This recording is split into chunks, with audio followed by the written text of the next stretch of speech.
Why did I do it this way? Why did I choose this machine for this particular part?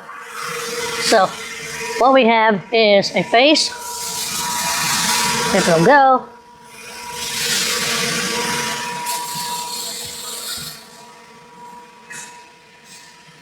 We have our face. We have our drill. This is a 343 drill for an 8-inch NPT, 8-inch, 27 threads per inch National Pipe Thread Taper. Next step is going to be to chamfer that drill hole for the tailstock. Normally you do a 45-degree chamfer to make threading easy. We're doing 60-degree because we need to match the 60-degree center on the tailstock. That chamfer later will be used to help the thread start, if you will. Next step is to do that chamfer. On this machine right now, it looks like it's square bottom. It's not. We're going to barely touch it. You don't see it here, but the next part of the program is to bring in that tailstock, hold the part, and then we will OD turn all of this. Rough, finish out.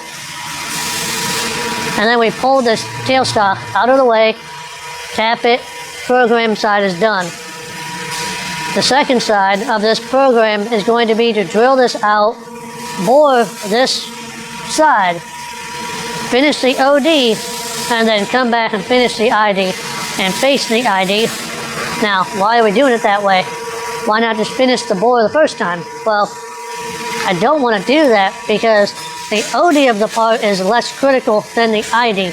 The ID is more important, so I want it to be the last thing I do, so any tool pressure, any deformation of the material is not going to affect my size on my important dimension. My important dimensions are the ID that we don't see here. Oh, the ID is important, and so is this. Those are the most important parts. This thread, a normal taper thread, you only want so many turns to engage until it stops on a taper, on a pipe taper thread. I could run that thing in there. It doesn't matter. For this part, for this tool, this does not matter. Next op, which you'll watch me right, next op is going to be to grab on this diameter. OD turn, drill, bore.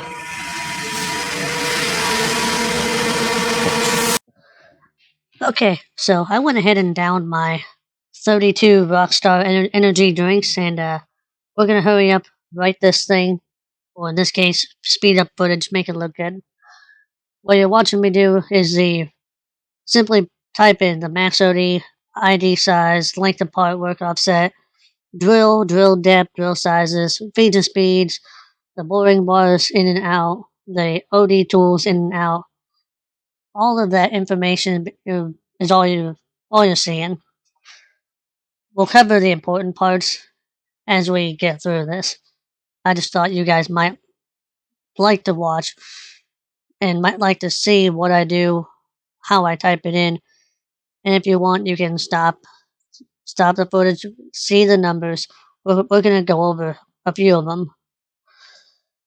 If you want to see more detailed footage of this when my fucking microphones and receivers are working, let me know.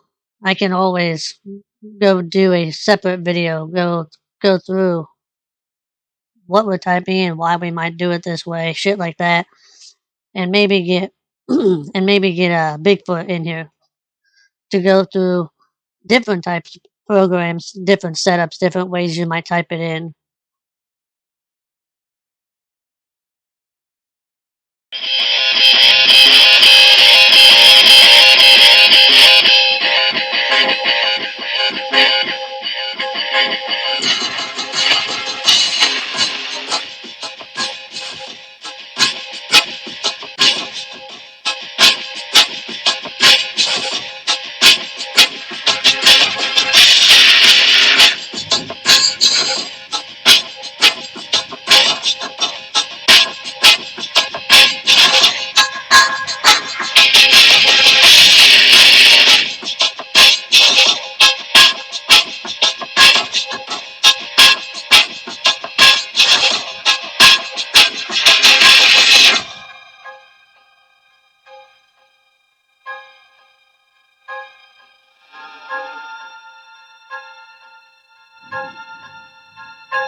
This is the program to that part I just showed you. This is the second side to it. What we're doing is a general face down the part, come in with a drill a 2-inch hole. Next step is rough boring bar. The rough boring bar here is what you might have seen for a second giving me issues because my cutting point was not the same as my finish point. What does that mean? That means that point right there was numerically and in a dimensional sense larger than what I was telling it it's going to end at. Why is that important? Because this thing's only, if you're telling it, it's only working in a window. And right there, I exceeded that window. So what I told it to do was to face down to 0 on the back of the part. Well, it doesn't want to do that. So easy way around it is change this to 0. It'll rough all of that out and then face the whole thing. But it's also going to try and rough air, which I don't want. So I will change this to 2 inches. I will leave this one alone. What we can do instead is go down here, right soft key, insert, yes, up here, shape end, turning, bar in. We do not want the back side. Not what we're looking for. Cutting point X, 0. Cutting point Z, 0. Finish, 50. Finish, Z, 5. Now we're down where we want to be. Rough tool, finish tool. Finish tool, goodbye. Don't fucking need it. Finish tool is gone. Now we get up here, if I don't hit the wrong button. General tool, in, number, don't care. Number, don't care. Pattern, do care. Pattern, we want 0. 0 is going to come in, bore it out, move up, bore it out, move up, bore it out.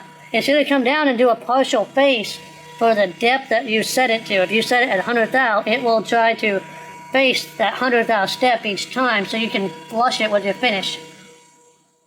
Max depth of cut. That is how deep I want to go per step.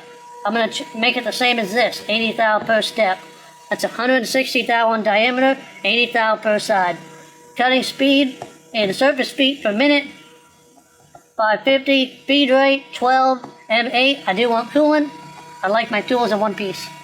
So here we're going to do the same thing. What are we doing? So, taper. I always do a taper. Kind of a bad habit.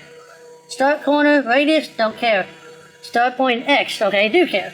Here, I'll probably tell it, what the hell, 2.1. Again, doesn't really matter. Here, 1.56. I'm doing that because my Z point, I want it to just be, rough that out, and then done. So, start point Z, 560, finish point 0, 1.56. So all this is going to be is one straight line down the back. We're done with that, Move on, that is done. So something I changed to make this work the right way is the cutting point in Z was changed to 1 inch 450, you see on screen. So that way all the rough tool is doing is chipping away at the back of that, and the finish tool will come back and face off for 5 thou. It's supposed to.